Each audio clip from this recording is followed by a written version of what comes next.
Feel Good Breakfast Show.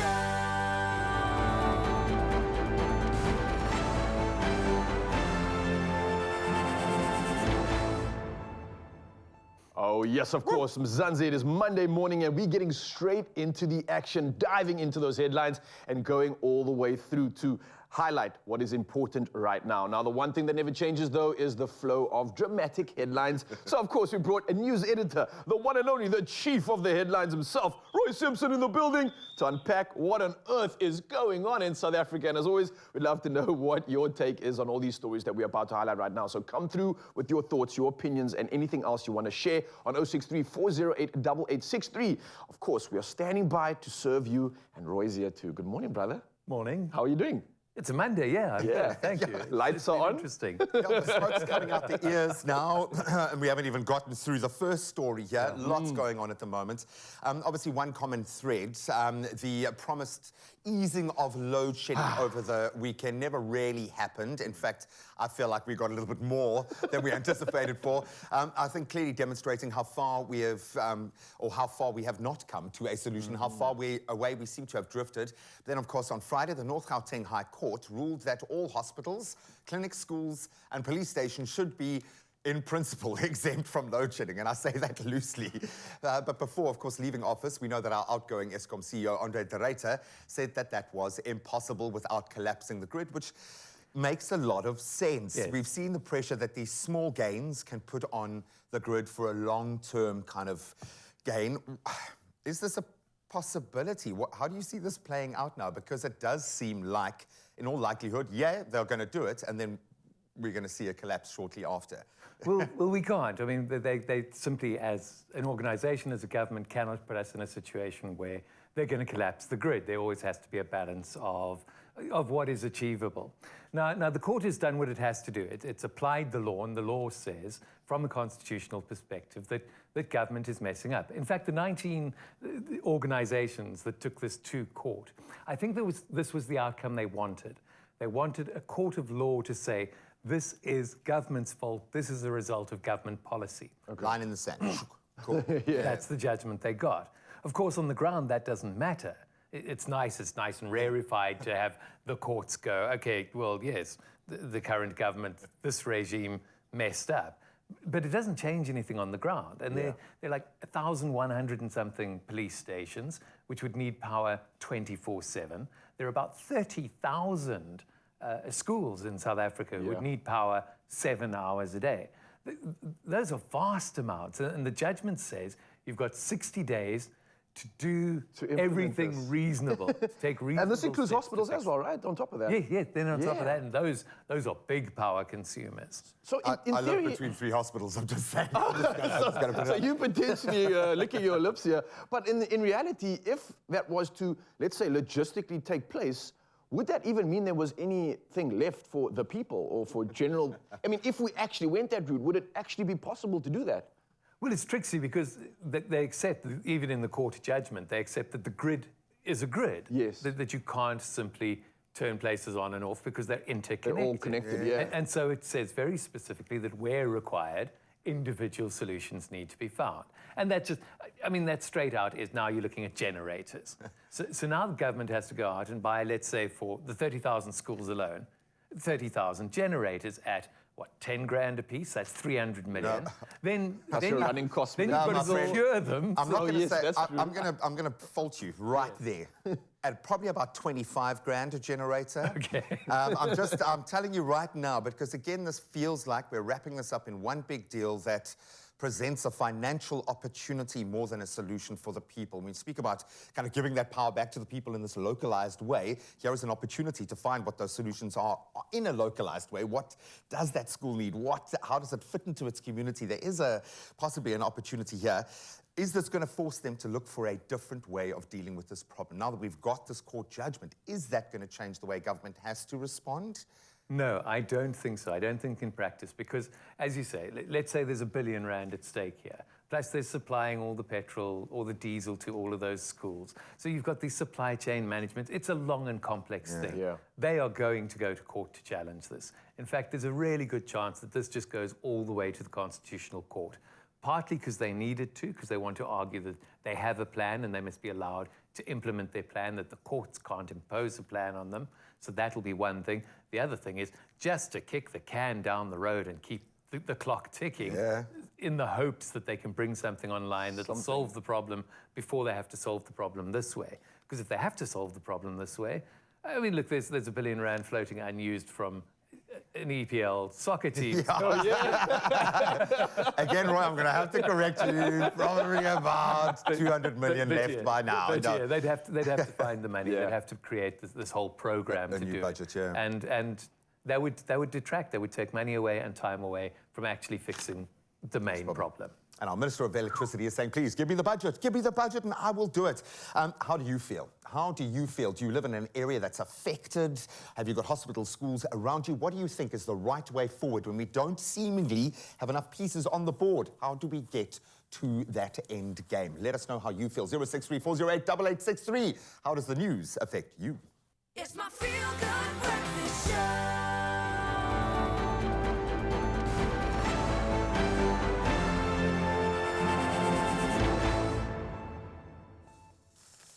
Oh, we are back capping the latest newspaper trends, and it is a little bewildering at the start of the brand new week, which is why we brought in our news editor-in-chief, the head of the headlines. Roi Simpson is back to help us understand the implications. What does it mean to us? But please join the conversation if you can and weigh in. 063-408-8863. Yeah, now there was some crazy talk happening last week, I believe, and something I want to talk to Mzansi about. Not all news stories are doom and gloom right now. One of the big stories last week was this introduction of new coins and banknotes. The South African Reserve Bank says the new design and enhanced security features utilize the latest technology advancements to protect the integrity of our currency.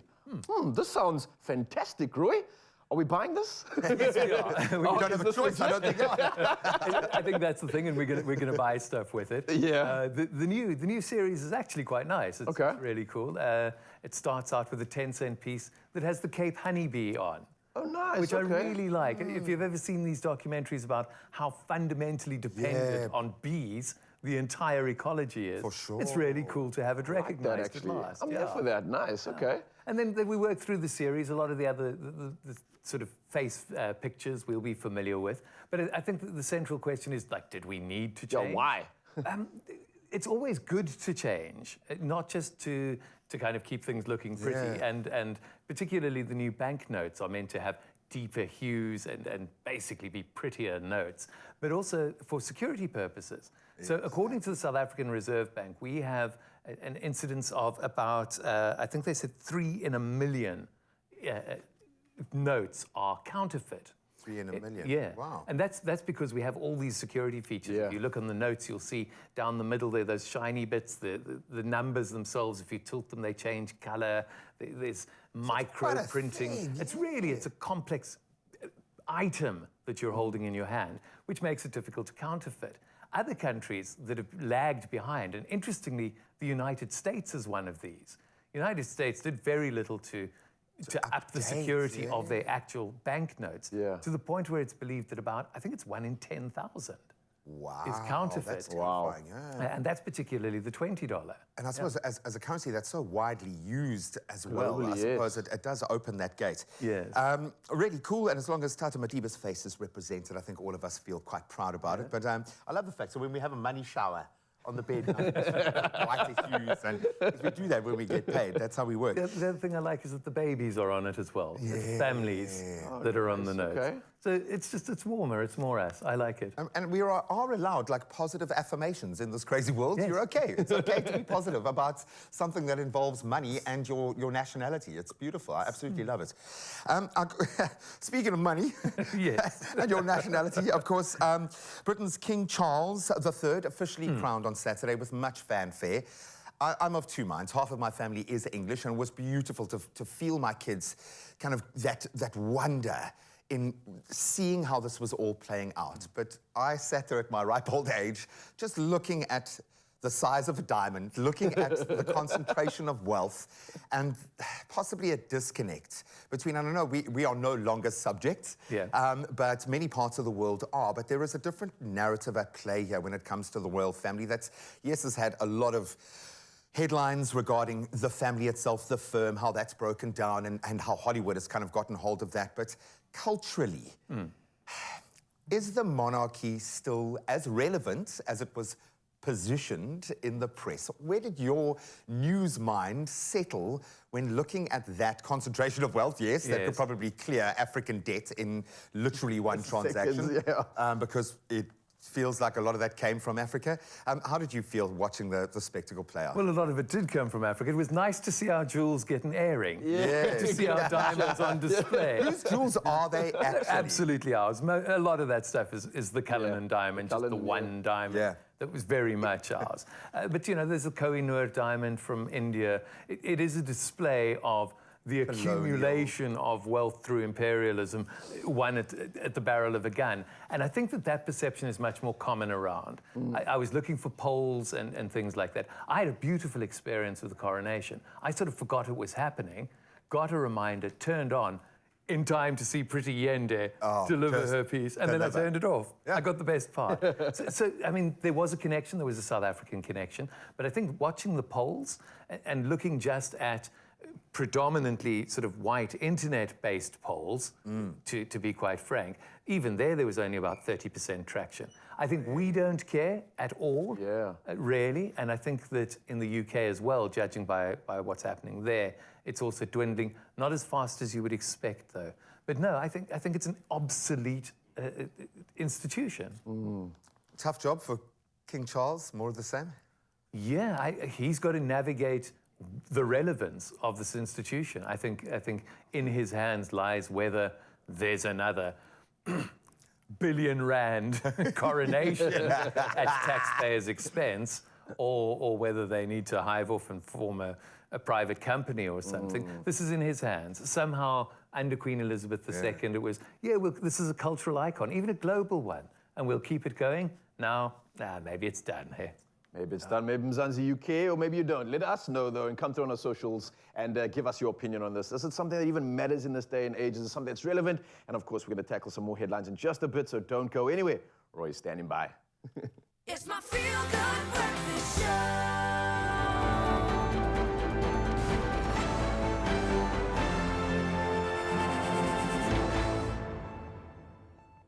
Welcome back, you beauties. We are back with our look at the major news stories of the week. We've covered what's been going, well, partly what's been going on in our neck of the woods. Now let's turn to an international view, and our news editor, Roi Simpson, is back with us to help us understand some of these major headlines. And thank you so much to you guys at home for weighing in. Thank you so much. And you have been weighing in, and we've got some incredible comments already. Just earlier, we were chatting about the new currency, the new bills that are potentially coming out. Money, money, money, money. And we want to hear what you have to say about it. And of course, you had so many comments coming through. This one I want to read out from Gary Orkamp, and he's an OG, he's always got something to say. He says, I haven't seen any of them yet, and he's obviously referring to the new notes. They should have added a 500 Rand note. My wallet isn't big enough to hold all the cash needed when going grocery shopping. That's why you have bags, man. You have bags. I just definitely don't want it to turn into that situation where you're walking around with a wheelbarrow. So, you know what I mean? The inflation starts to change, things go crazy. It does beg the question, though, but like, does it have anything to do with the value of our currency in this equation? Because my natural thing is to want to jump to that. No, surely when you start introducing 500 Rand notes, you're in trouble. if they had introduced a 500 Rand note, that would have been about the currency and its value. They haven't. That's a deliberate, it might even just be a deliberate communication, a deliberate signal to say, no, the currency is doing fine. Okay. I mean, Gary's right in a way. Really, you go and you do small shopping, 200 Rand isn't enough. The joke used to be, there's a leopard on it because you never see them. What would you put on a 500? Oh, gosh. Something really, really fast. Faster than a cheetah because it'll come and go. And something that's hardly seen, like hippo. A daker. A little daker, the unsung hero. I absolutely love that. So please keep those comments coming. What does it mean to you? And have you seen any of the new money yet? We'd absolutely love to see it in reality. This doesn't quite feel like reality, not for a while now. Let's turn our international gaze to, well, we normally say Ukraine, but now we head to the Kremlin. And I think this is a big thing, okay? We reported on this last week.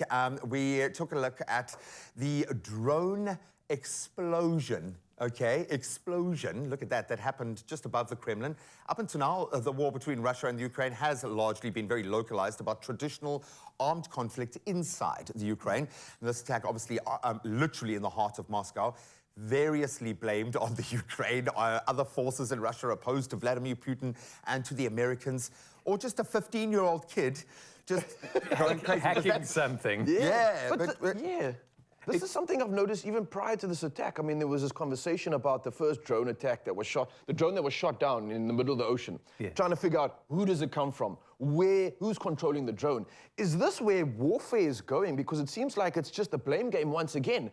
Who did this? Was it the Americans? Was it Ukraine? No. This is classic. This is spy versus spy. We have no idea on the ground. And in fact, people in high echelons also have no idea.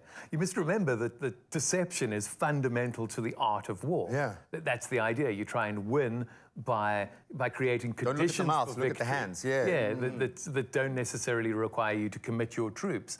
And now we have this new technology, and as you say, it's well accessible. The drones we're looking at in this footage are off-the-shelf drones. You can hop on Alibaba, This is not some Wish, something like that. service and to order Right, it. literally, I could have been flying this one. So it is difficult to discern, and this is where everybody hops on and pushes their agenda. It is absolutely in NATO and Ukraine's interest to create the idea that this could be an insider job, that this could be a fight by Putin enemies within Russia, for example. So you sow that narrative. Now there's doubt. That might be true. Yeah. Equally, the Kremlin, particularly Vladimir Putin himself, is saying, oh, this is orchestrated absolutely directly from Washington. Look at the nature of the drone technology. Who benefits the most here? Does this give, in terms of Putin, just let's run that rabbit hole down to its conclusion. If they had to stage this themselves, does this give them a PR tool in where we are in the current? Who wins from something like this? Or do you think it's a random thing that they haven't discerned who's actually, or they aren't willing to say who actually did it? I think it's a random thing in the sense that the Kremlin, for example, projects power. Putin projects power. That is how he stays in power. As soon as he's perceived as weak, then his power base becomes weak. So it doesn't work for him to create this false flag event where he's shown to not be able to defend the Kremlin. His own house. Yeah, Come on. Exactly. So we don't know.